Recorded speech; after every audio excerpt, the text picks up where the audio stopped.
Дэлхийд хамгийн их аюул занал учруулсан хүн бол Осама бин Ладен юм а. 44 настай байхдаа тэрээр дэлхийн түүхэнд бичигдэхээр терроризмын үйл ажиллагааг зохион байгуулсан. Бин Ладен энэ өдрийг хэрвээ манай тэнгэр бүрхэж Бурхны дайснууд биднлүү дайдах юм бол бид тэдний цайзыг нэвтлэн орох болно. Бидний тэмцэл тэднийг бидний эх орноос гарч биднийг чөлөөтэй орхитвол удаан үргэлжлэх болно. Аль-Каида террорист бүлэг энэ бүхний ард нуугдаж байсан нь Америк нэгдсэн улсын хувьд гинтийн бэлэг байгаагүй. Майкл Шойер 90-ад оны үеэс CIA-д тусгай хороо байгуулсан юм. Түүний гол зорилго нь Осама бин Ладеныг олох байлаа. Би түүнийг их гайхдаг.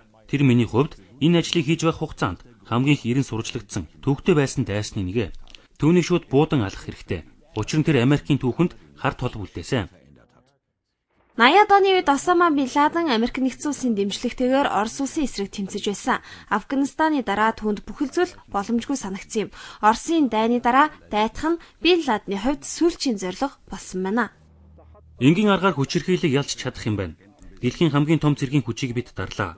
Одоо бол хэн хамгийн их эрх мэдэлтэй вэ гэдэг асуулт утгаа алдаж байна. Бид Америкчууд Оросуудаас хэд дахин хүчгүй гэдэгт итгэлээ.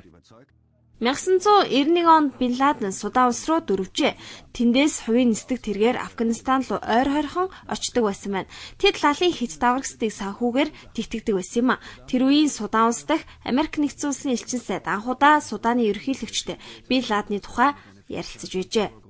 Тэр үед түүнийг их баян хүн ойрхт орондын орнуудын террорист ажиллагаанд их цаг зав зарцуулдаг гэдэг нь тодорхой байсан. Тэр үед бид ямархуу террорист ажиллагаа зохион байгуулах гэж байгаа нь тодорхойгүй. Түүний эсрэг хууль бус гэж тулгах тодорхой зүйл байгаагүй.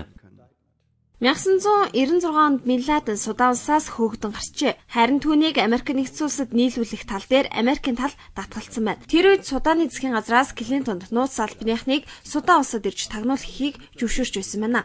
Тэр үеийн Америк нэгдсэн улсын ерөнхийлөгч Клинтоны ихтгэлт нөхөр Пакистан гаралтай бизнесмен бин Ладенгаас болгоомжтой байхыг Америк нэгдсэн улсын засгийн газарт ойлгуулахыг хичээж байсан юм а. Би тэр үед Суданы ерөнхийлөгчийн гарын үсэгтээ их захиа энэ байна гэж үзүүлж байсан. Тэр үед тагнуулын төв газар болон холбооны мөрдөх товчооны айлнч Суданд ирэхийг хүсээгүй. Би тэдэнд ямар ч болцол, ямар ч нөхцөл тавиагүй, зөвхөн шалгаад өгөл гэж хүссэн. Клинтон тэр үед надаас бин Ладен гэж хинбэ гэж асууж байсан. Би тэгэхэд нь хэн байх нь ямар хамаатай юм бэ гэж хариулсан. Тэр дахиад бин Ладен хинбэ гэж надаас асуусан. Түүний хариуд би та нар нэг л өдөр тэрнийг эрт номхруулдаг байж таа гэж бодно доо гэж хэлсэн. Тэр үед тэнд байсан хүмүүсийн нэг нь бин Ладен бол аюултай биш. Түүнийг нэг л өдөр орныхон цагаан хэрэглэлд ороогоо таяхад амар гэж хариулж байсан. Тэднийг орны цагаан хэрэглэлд боож хаях төлөвлөгөө тийм ч их эрчимтэй байгаагүй ма. Гэсэн хэдий ч Америкийн нууц албаны 22 гишүүний нэг Майкл Шойер бин Ладныг хинбэ гэдгийг судалж эхэлсэн юм. Бидэнд үндэсний аюулгүй байдлыг хамгаалах газраас бин Ладныг нууцаар мөрдөх даалгавар өгсөн. Тэд түүнийг эсвэл амьдар нь баривчлах юм уу? Эсвэл цэргийн хүч хэрэглэн амь насыг нь хороох даалгавар өгсөн. 1998 оны 5 дугаар сард бид энэ даалгавраа гүйцэтгэж эхэлсэн. Бид бол түүнийг баривчлахад бэлэн байсан. Харин засгийн газраас тодорхой алхам хийгдэхгүй байсан. Үүнээс хойш 6 сарын дараа Зүүн Африкийн 2 оронд Америк нэгдсэн улсын элчин сайдын яамны байрыг дэлбэлсэн хэрэг гарсан. Кени нийслэл Найроби болон Танзаны том хот Дар es Salaamд 253 хүн амь насаа алдсан дэлбэрэлт зохион байгуулсан нь Аль-Каида бүлгийн хамгийн анхны террорист ажиллагаа байлаа. Энэ өдрөөс эхлэн Аль-Каида бүлгийн динамик өөрчлөгдөж эхэлсэн. Тэд өөрсдийн хүчээр гол цэргүүдэд террорист халдлага үйлснээр тэдний хувьд ухрах гэдэг асуудал байхгүй болсон юм а. Энэ халдлагаас эхлэн Клинтоны засгийн газар Аль-Каида бүлэг рүү анхаарлаа хандуулж тэдний цэргийн бэлтгэл сургуульд хийдэг газруудыг хараанд авч эхэлсэн юм а.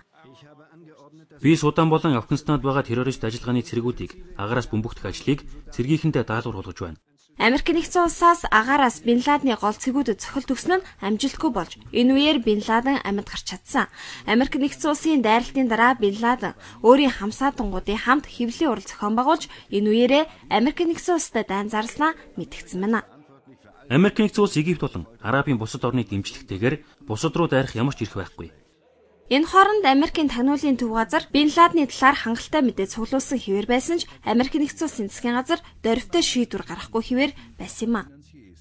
1999 оны 3 дугаар сард бин Ладен Кандагарын өмнөд нутагт Арабын нэгдсэн Эмират улсын ханхуу нартай олон удаа уулзаж байсан. Тэр үед бид түүнийг хаана амьдарч байсан, хаана очдог гэдгийг баталгаатай мэддэг байсан. Тэр олон удаа ханхуутай уулзаж байсан. Бид түүнийг буудах гэж яараагүй. Тэр Эмиратын ханхуутай цугбайсан учраас түүний амь насанд ч аюултай байсан юм а. Ханхуу нар хаасаагүй байдаг л да. Гэхдээ Эмиратын ханхуу манай улсын гол түнш байсан.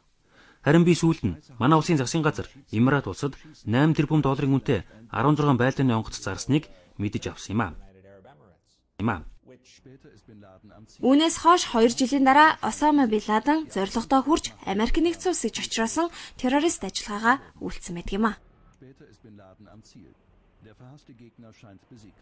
Die arrogante Weltmacht Amerika hilflos, verzweifelt am Boden.